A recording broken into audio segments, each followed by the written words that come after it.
네, 그리고 꼭 우리 아이들과 대화를 많이 하시고 안전을 확보해 주시는 좋은 엄마 아빠가 되시기 바라겠습니다. 고맙습니다. 네.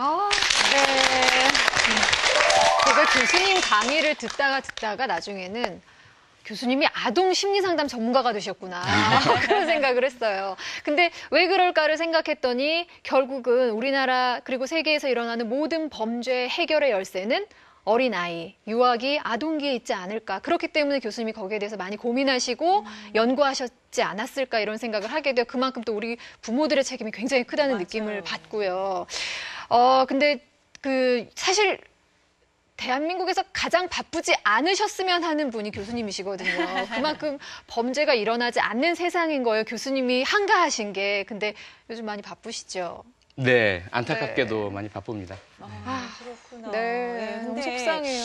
범죄를 그렇게 저지른 사람들의 어린 시절 이렇게 거슬러 올라가다 보면은요, 가정교육의 부재가 그 요인으로 작용한다고 아까 말씀하셨잖아요. 네. 근데 제가 생각을 하기로는 가정 환경의 그런 그게 범죄로 이어지는 요인이 왜 그럴까? 이제 그런 생각이 드는데 뭐 결정적인 요인이라도 있을까? 가정 환경이요? 결정적인 요인이 있죠. 다만 우리가 오해를 하고 있는 게 있어요. 네. 대부분 범죄 문제를 이야기할 때 결손 가정이라는 표현을 많이 쓰잖아요. 네네. 물리적으로 이혼을 했다든지 또는 뭐 별거를 하신다든지. 네네. 그런데 실제로 범죄 통계를 들여다보면 강력 흉악 범죄를 저지른 사람들의 절대 다수가 부모님과 함께 살아오던 사람들이에요. 그러니까 고아라든지 예. 또는 뭐 이혼 가정이라든지 이런 가정 출신들이 통계적으로는 그렇게 많지 않습니다. 네. 그럼 왜 그럴까라는 거죠. 결국은 부모님이 주실 수 있는 긍정적인 영향보다 오히려 부정적인 영향이 더 강하게 작용을 하고 있다. 그럼 결국 우리가 가정교육이라는 말을 쓰지만 가정교육이라는 표현에 앞서서 가정 환경이 더 중요하죠. 가정은 아이가 만나는 우주입니다. 첫 세상이고 사회이고 거기서 보고 배우는 게 전부예요, 사실. 그걸 가지고 사회에 나가거든요.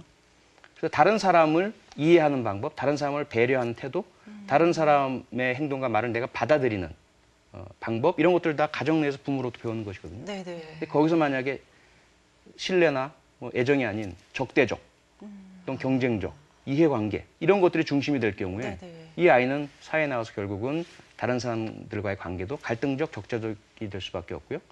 자신이 처하는 좋지 않은 결과에 대해서 남 탓을 하게 되죠. 자기 탓이 아니라. 그렇습니다. 네.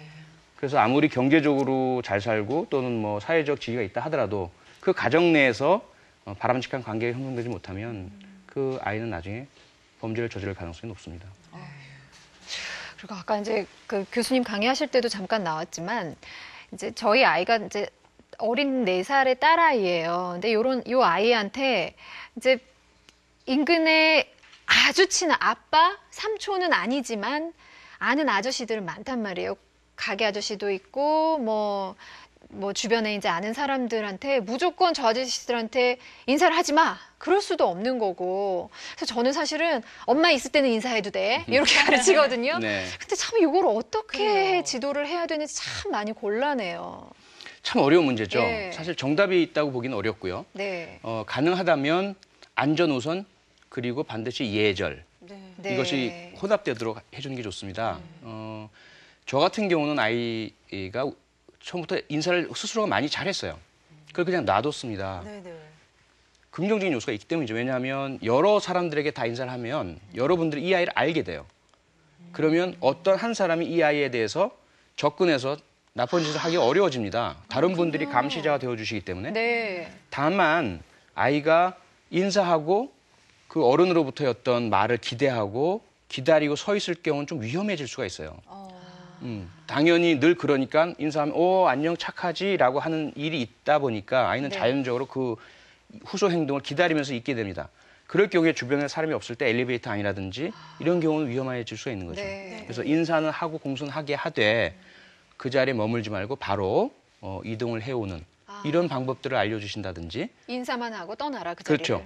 그다음에 아까 말씀드린 임계거리를 유지하는 네. 방법 이런 것들을 통해서 그 좋은 습관을 키워주시되 안전을 확보할 수 있는 방법까지 네. 같이 곁들이도록 하시는 것이 가장 좋습니다. 네. 네. 그런데 또 요즘에는요, 그 자녀 납치를 사칭한 그 보이싱피싱 그 범죄가 네. 그 범죄가 굉장히 많아지고 있는데 우리 아이를 납치했다는 그 전화를 받았을 때 어느 부모가 당황하지 않고 그거를 대처를 할 수 있는 부모가 몇이나 될까? 어떻게 대처해야 될지 그게 참 가장 중요할 수 있는 방법일 것 같아요. 어떻게 네. 해야 될지. 네. 정답은 침착성의 유지죠. 네. 그리고 확인, 정말로 우리 아이가 그런 위험에 처해 있는지. 그런데 여기에서 이제 한 가지 힌트가 있습니다. 뭐냐면 보이스피싱 범죄자들은 마구 몰아쳐요. 확인하지 못하게끔. 막 정신 혼란에 빠뜨려요. 그러면 100% 보이스피싱이다라고 생각하시면 돼요. 막 비명소리 들리고 막 지금 당장 움직여라. 그렇지 않으면 안 된다. 네. 근데 진짜 납치 유괴범들은 절대로 그렇게 하지 않습니다. 어떻게 해요, 그럼? 오히려 부모가 아이가 납치됐다는 사실을 스스로 확인할 수 있게끔 해요. 한 번 전화 걸고 이따 한 두세 시간 있다 또 걸어요. 그러면서 경찰에 전화하지 마세요. 경찰에 연락하게 되는 순간 저하고의 대화는 끝입니다. 되게 이런 식으로 이야기를 합니다. 그래서 부모 스스로가 아이가 확실하게 납치되었음을 알게 하고 그 이후에 그것을 담보로 해서 요구를 하게 되는 것이 네. 납치 유괴범들의 심리입니다. 네. 근데 만약에 본인이 그러한 확실하게 아이를 확보 보호하고 있지 않은 상태라면 그런 여유를 주고 싶지 않죠. 줘서는 안 네, 되죠. 못하게 하겠죠. 그러니까 지금 당장 빨리.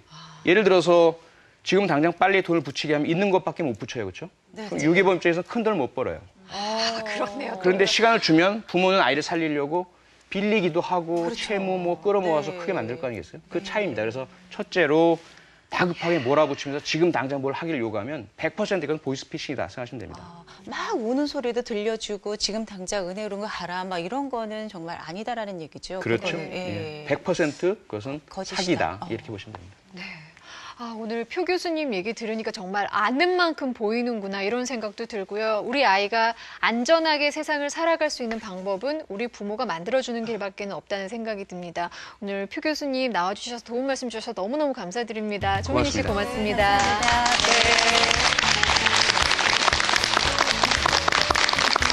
네, 부모 홈페이지에 도움글 남겨주신 분들께 저희가 선물 드리고 있습니다.